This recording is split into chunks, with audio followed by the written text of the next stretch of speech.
इस बार हमारे इलाके में ठंड कुछ ज्यादा ही बढ़ गई थी। रात ढलते ही पूरा गांव कोहरे की मोटी चादर में ढक जाता। लोग जल्दी जल्दी रजाई ओढ़कर अपने घरों में सिमट जाते थे। हवा इतनी तेज और चुभने वाली थी कि हड्डियों तक ठंड उतर जाती। चारों तरफ सन्नाटा था, लेकिन उस खामोशी में एक अजीब सी घबराहट तैर रही थी। हर रोज की तरह उस रात भी हम 4-5 गांव वाले पुराने बरगद के नीचे बनी बैठक पर इकट्ठा हुए थे। दिन भर की मेहनत के बाद यहीं बैठकर दो बातें कर लेने से मन हल्का हो जाता था। इस साल की ठंड कुछ ज्यादा ही जानलेवा है। सुबह बाइक स्टार्ट करते वक्त उंगलियां सुन्न हो जाती हैं। सच कह रहा है, ऐसी ठंड तो बरसों में नहीं पड़ी। तभी हरीश ने धीमी आवाज में कहा, मुझे तो कल रात की बात परेशान कर रही है। कौन सी बात? कल मैं नहर की तरफ गया था। वहाँ एक अकेली औरत की परछाई घूम रही थी, बिल्कुल सफेद कपड़ों में। कसम से दिल बैठ गया था। इतनी डरावनी बात मत करो यार। वैसे भी रात बहुत हो गई है, लेकिन आज भी हमारे किस्सा गो मोहन चाचा नहीं आए। उनके बिना तो महफिल अधूरी रहती है। तभी कोहरे के बीच से एक साया धीरे धीरे हमारी तरफ बढ़ता दिखा। पास आने पर पहचान में आया, वही मोहन चाचा। चाचा बिना कुछ बोले आग के पास आकर बैठ गए। उनकी आंखों में अजीब सी गंभीरता थी। आज देर कैसे हो गई चाचा? अरे राजेश, थोड़ा घर पर काम था रे, वही निपटाते निपटाते देर हो गई। और इस बार तो ठंड भी बहुत ज्यादा पड़ रही है। अरे हरीश, जरा चाय लेकर। चाय नहीं होगी तो कहानी में मजा कैसे आएगा?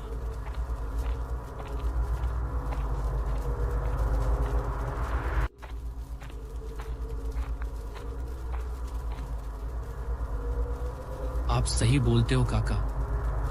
कहानी सुनते सुनते गर्म चाय पीने का मजा ही कुछ और होता है। और आपकी कहानियां तो एकदम सच्ची लगती हैं काका। ऐसा लगता है जैसे सब कुछ अपनी आंखों से देख रहे हो।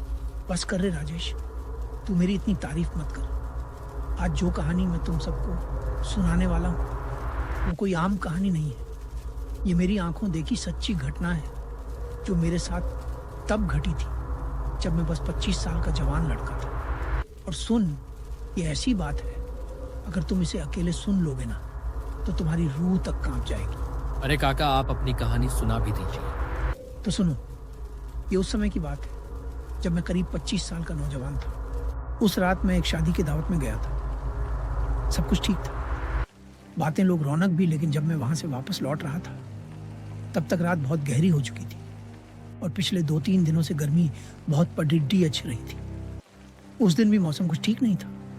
गर्मी का मिजाज भी बड़ा अजीब था। एक पल जैसे पूरी तरह थम जाती और अगले ही पल अचानक पूरी तेजी से जोरों से हवा और बारिश दोनों चलती। ऐसा लगता था जैसे आसमान भी कुछ कहना चाहता हो। मैं थोड़ा आगे बढ़ा तो मुझे सामने एक आइसक्रीम की दुकान दिखाई दी। मैं धीरे धीरे उसकी तरफ चल पड़ा। सोचा, अच्छा, आइसक्रीम खाकर थोड़ा दंडा मिल जाएगी। लेकिन अजीब बात यह थी कि उस आइसक्रीम की दुकान को छोड़कर इस रास्ते पर दूर तक कोई दुकान नहीं थी। आसपास कोई आदमी भी नजर नहीं आ रहा था। सिर्फ दूर दूर तक सन्नाटा। बाहर हवा चल रही थी, पर हवा अब और तेजी से चलने लगी थी। इस सुनसान माहौल में मुझे भी हल्का हल्का डर लगने लगा। मैं उस सुनसान आइसक्रीम दुकान में चुपचाप बैठा ही था। तभी अचानक एक बूढ़ी औरत मेरे बिल्कुल पास आकर रुक गई। वह कुछ पल तक मुझे बस घूर ही रही और फिर धीमी कांपती हुई आवाज में बोली, अरे बेटा, जरा एक बात कहूँ, थोड़ा आगे तक छोड़ देगा क्या?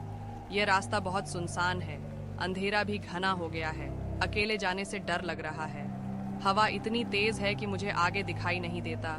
ऊपर से मैं बूढ़ी अम्मा हूँ, आंखें अब पहले जैसे दूर तक देख नहीं सकती। बस थोड़ा साथ चल दे बेटा। आप किस तरफ जा रही हैं अम्मा? बेटा, मुझे पुरानी मंदिर के पास जाना है बेटा। अम्मा, मैं तो बदलापुर गांव जा रहा हूँ। तू किस रास्ते से होकर जा रहा है? वो पुल वाला रास्ता है क्या? हाँ अम्मा, पुल वाले रास्ते से ही जा रहा हूँ। पर आप ये क्यों पूछ रही हैं? हाँ, वह रास्ते पर हवा के चलते पेड़ गिर गया होगा। मैं उसी पुल से आई थी तब ठीक था। शायद हवा के चलते पेड़ गिर गया होगा। तूफान भी तो लगातार चल रहा है। एक और रास्ता भी है जिससे तू और भी जल्दी बदलापुर गांव पहुंच जाएगा। बस आगे थोड़ा सा जंगल पार करना पड़ेगा। ये सुनकर मैं काफी खुश हो गया था, लेकिन एक पल के लिए तो लगा था कि मैं अब घर कैसे जाऊंगा। तभी मैंने उस बूढ़ी अम्मा से कहा, ठीक है अम्मा, आइसक्रीम खा लेता हूं, फिर चलते हैं आगे। फिर मैं और वह बूढ़ी औरत अपनी मंजिल की ओर निकल पड़े। रास्ता पूरा सुनसान था। पहले से हवा थोड़ी कम हो चुकी थी, लेकिन बिजली लगातार कड़क रही थी। थोड़ी दूर जाने के बाद बूढ़ी औरत बोली, बेटा यही जंगल वाला रास्ता है, अम्मा आपका घर और कितना दूर है? बस सामने ही है। जंगल का रास्ता पकड़कर हम आगे बढ़ते गए। हर कदम के साथ ऐसा लग रहा था जैसे अंधेरा हमें निगलता जा रहा। चारों तरफ घना जंगल था। पेड़ों की टहनियां हवा में ऐसे झूल रही थी जैसे कोई परछाई हमें देख रही हो। दूर से जानवरों के चिल्लाने की आवाजें पूरे जंगल में गूंज रही थी। उसके कदमों की आहट शांत थी, इतनी शांत कि अजीब लग रही थी। मुझे डर लग रहा था, दिल जोर जोर से धड़क रहा था, लेकिन कुछ कर ही नहीं सकता। बस आगे बढ़ना ही मेरी मजबूरी थी। और वो आवाजें जितनी दूर से आती है उतनी ही करीब महसूस होती है। ऊपर से मैं एक अनजान व्यक्ति के साथ जा रहा था। अचानक तूफान और तेज हो गई। हवा के साथ साथ बारिश की बूंदें भी देह पर तीर की तरह लगने लगी। उस तेज तूफान में वो बूढ़ी औरत अचानक रुक गई और मुझे बोलने लगी, बेटा और 2 कदम चलने के बाद मेरा घर आ जाएगा और तूफान भी काफ़ी तेज़ चलने लगा है। तुम इतनी तूफान में आगे नहीं जा पाओगे। तुम मेरे घर आज रुक जाओ, कल सुबह निकल जाना। ठीक है माँ। बस 2 ही कदम चले होंगे कि हम उस बूढ़ी औरत के घर पहुंच गए। लेकिन मैं भी घर को देखकर हैरान हो गया था।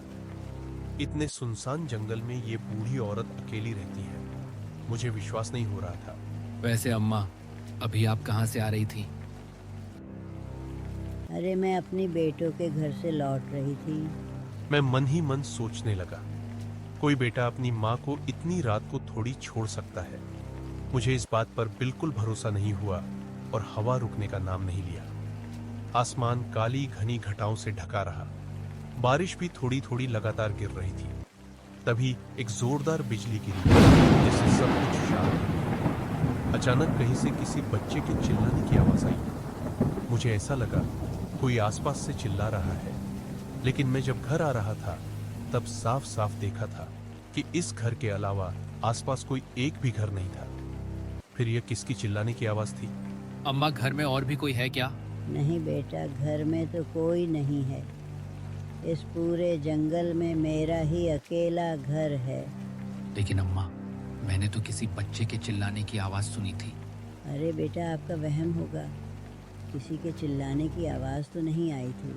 मुझे यहाँ पर सब कुछ अजीब लग रहा था, जैसे कि यह सब कुछ करवा रहा था। हम दोनों वहीं खड़े बातें कर रहे थे कि अचानक मेरी आंखों के ठीक सामने से एक लंबा सा साया तेजी से सरकता हुआ जा रहा था। उसकी हरकतें इंसान जैसी नहीं थी और एक पल को लगा जैसे कोई डरावना साया की तरह गुर्राता हुआ जीव अंधेरों में छिपकर हमें देख रहा हो। वो बूढ़ी औरत ठीक मेरे सामने खड़ी थी। उसकी नजरें ऐसी थी मानो सीधे मेरी आंखों में घूर रही थी। तभी अचानक से बूढ़ी औरत का हुलिया एक भयानक रूप में तब्दील हो गया। उसकी आंखें भूत जैसी लाल हो चुकी थी। तभी हवा में धूल का एक अबका उड़ा। थोड़ी ही देर पहले मैंने एक पल में जो देखा, उसका मौका देखते हुए मैं जितनी तेज दौड़ सकता था उतनी तेज दौड़ा, जब तक कि वह भयानक जंगल पार नहीं हुआ। तूफान रुकने का नाम ही नहीं ले रहा था और बिजली भी बार बार कड़क रही थी। काफी देर लगातार भागने के बाद आखिरकार मुझे दूर एक गांव दिखाई दिया। जैसे ही मैं गांव के भीतर पहुंचा, मेरी नजर एक ऐसे घर पर पड़ी जिसके बाहर कुछ नौजवान और बुद्ध आदमी बैठे थे। मैं सीधा उन्हीं की ओर बढ़ गया। अरे कौन हो भाई? इतनी रात को कहां से आ रहे हो? मेरे साथ जो भी घटा था हर बात मेरी उन गांव वालों के सामने बताई। मेरी बातों को सुनकर वे सब स्तब्ध रह गए थे और मेरी तरफ देखते रहे। अरे भाई, वहां नीचे देखते रहोगे क्या? ऊपर आकर बैठो। मैं कांपते कांपते ऊपर गया था और सबके बीच बैठ गया। मेरी हिम्मत नहीं हो रही थी कि मैं वहां से घर की तरफ जाऊं। आज मेरे साथ जो हुआ था वही बार बार जहन में घूम रहा था और उसे सोच सच कर मेरा डर और बढ़ रहा था। ऊपर से जोरदार बिजली ये बोल रही थी और पानी झड़ता जा रहा था। क्या तुम उसी छोटे जंगल वाले रास्ते से आए हो? अरे भाई, उस रास्ते में तो अक्सर अजीब अजीब घटनाएं होती रहती हैं। अच्छा किया जो तुम वहाँ से भाग निकले, क्योंकि कुछ साल पहले उसी रास्ते पर एक बूढ़ी औरत का घर था। उस दिन भी जोरदार बारिश और तूफान चल रहा था। तभी एक भारी भरकम पेड़ उसके घर पर गिर गया। वो वहीं दबकर मर गई। तभी से लोग उस जंगल से होकर आने जाने से डरते हैं। उस रास्ते की रात में तो हवा भी अजीब सी लगती है। उस रात मुझ में इतनी हिम्मत नहीं बची थी कि घर वापस जा सकूं। गांव वालों से थोड़ी देर बातचीत करने के बाद एक काका ने मेरे लिए वहीं सोने का इंतजाम कर दिया। मैं चारपाई पर लेट तो गया, लेकिन आंखों में नींद का नामो निशान नहीं था। रास्ते में देखा हुआ वह भयावह मंजर बार बार दिमाग में घूम रहा था।